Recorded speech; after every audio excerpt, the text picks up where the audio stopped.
Menko Polhukam periode 2019 hingga 2024 Mahfud MD menilai diserahkannya perkara kasus korupsi dan TPPU mantan Jampitsus Febri Ardiansyah dari Polri ke Kejaksaan Agung tidak sesuai KUHP. Menurut Mahfud, pelimpahan perkara hanya dapat dilakukan apabila penyidikan telah selesai, terdapat minimal 2 alat bukti dan tersangka sudah diperiksa oleh penyidik. Namun dalam kasus ini, Febri belum pernah diperiksa oleh penyidik Polri. Segalanya tersangka diserahkan ke Kejaksaan Agung oleh polisi dengan narasi dilimpahkan. Nah, kalau dilimpahkan itu kan berarti sudah P21. Kalau P21 itu artinya tersangkanya sudah diperiksa sesuai dengan pasal 61 ya KUHP. Ini belum diperiksa lalu diserahkan. Tersangkanya belum diserahkan juga. Harusnya kan diserahkan oleh penyidik ya, untuk ditahan atau untuk apa gitu kan diserahkan oleh penyidik Polri karena Polri yang membuka. Nah, itu saja kan sudah pelanggaran. Ketua Komisi 3 DPR RI Habibur Rohman mengatakan Komisi 3 mendengar masukan Mahfud MD mengenai prosedur hukum yang berlaku mengenai perkara korupsi dan TPPU yang menjerat ex-Jampitsus Febri Ardiansyah. Habibur Rohman menilai yang dilakukan Polri ke Kejagung dalam kasus Febri bukanlah pelimpahan kasus, namun menyerahkan kasus Febri kepada Kejagung. Kami ini anggota DPR bukan hanya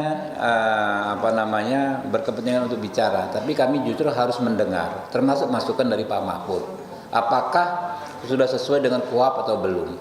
Ya, kalau menurut Pak Mahfud belum sesuai dengan KUHP, ya mungkin kami juga akan undang Pak Mahfud. Ya, kami akan dengar pendapat beliau, kan beliau profesor. Ya, kita tentu kalau keilmuan harus banyak belajar dari beliau. Kalau menjadi masukan ya akan kami teruskan.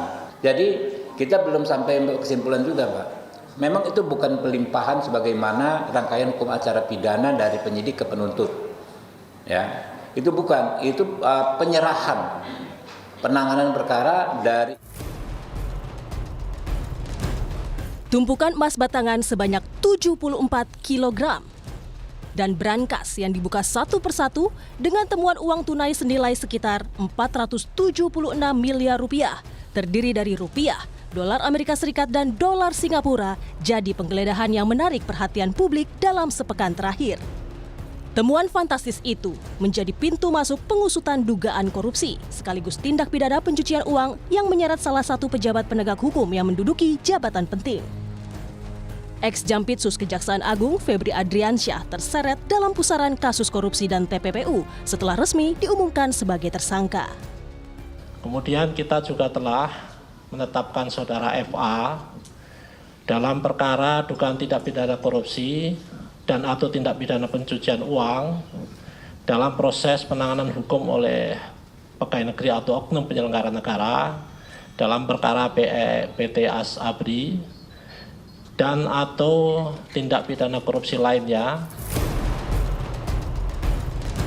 Kasus ini berawal dari penelusuran aliran dana penyidik Kortas Tipikor Polri memetakan adanya aliran uang hasil kejahatan dari beberapa kasus korupsi.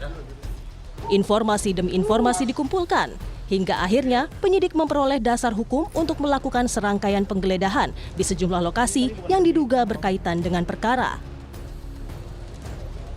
Rumah, kantor, money changer, hingga kafe yang menyimpan barang bukti dengan nilai fantastis. Total ada 12 lokasi yang digeledah oleh penyidik.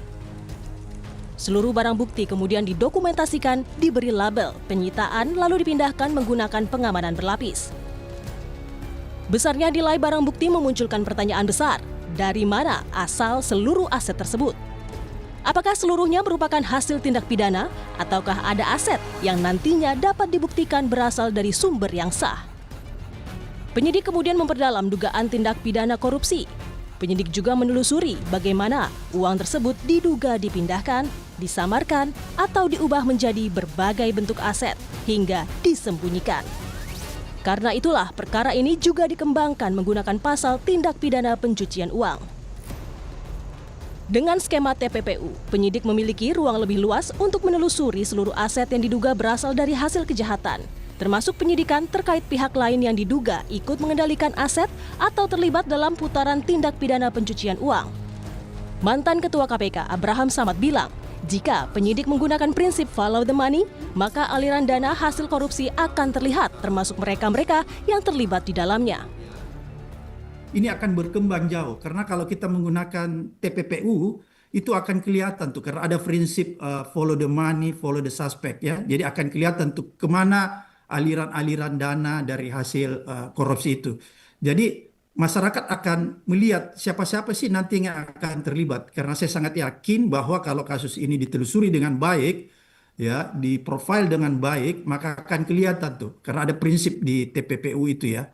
Sehingga ini akan terbuka semua.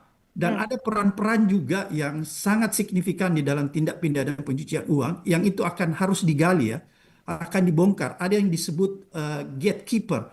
Gatekeeper itu adalah ada institusi ya, ada institusi atau orang-orang tertentu yang menampung duit-duit dari hasil korupsi itu yang kemudian disamarkan seolah-olah hasil itu menjadi uang yang legal, bukan uang yang ilegal. Kira-kira begitu.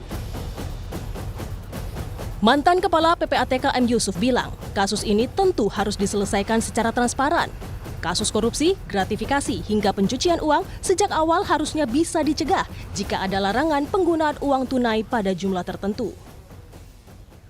Kita tidak bisa hanya seperti pemadam kebakaran. Mesti pencegahan dari hulu, Pak. Semua suap dengan cash.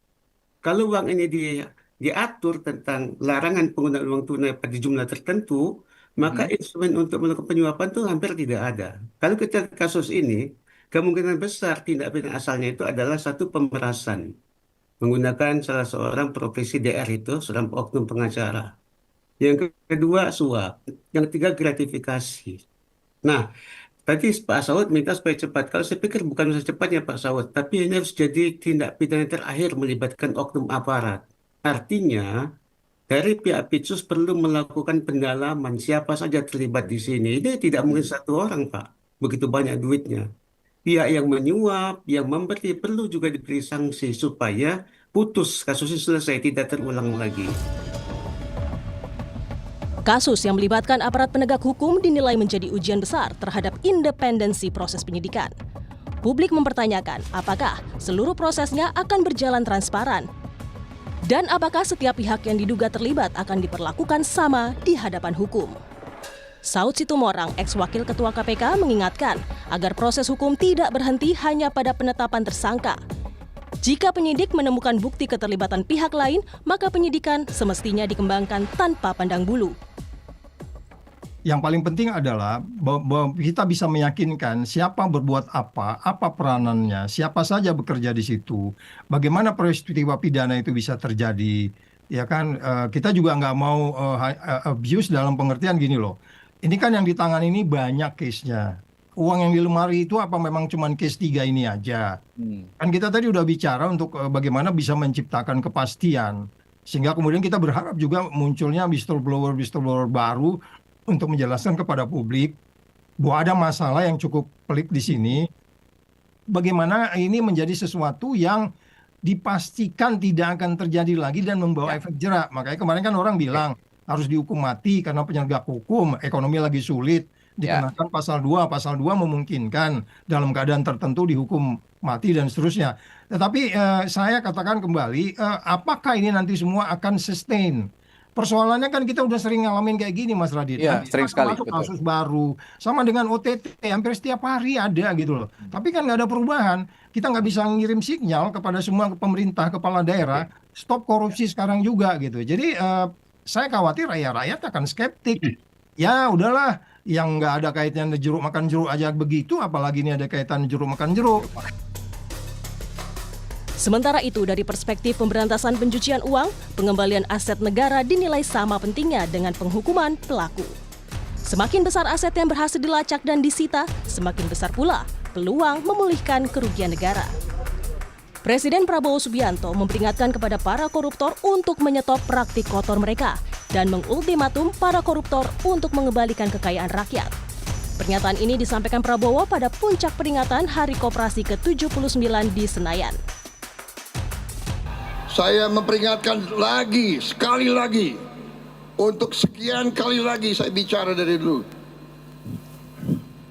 Hei para koruptor, sadar diri.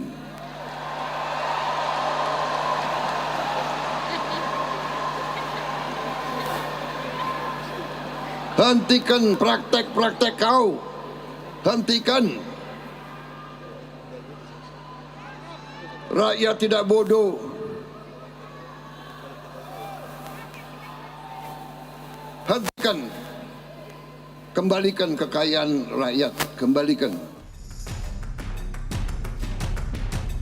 Kasus ini juga membawa konsekuensi yang lebih luas, bukan hanya soal dugaan korupsi bernilai besar, tetapi juga menyangkut kepercayaan masyarakat terhadap institusi penegak hukum.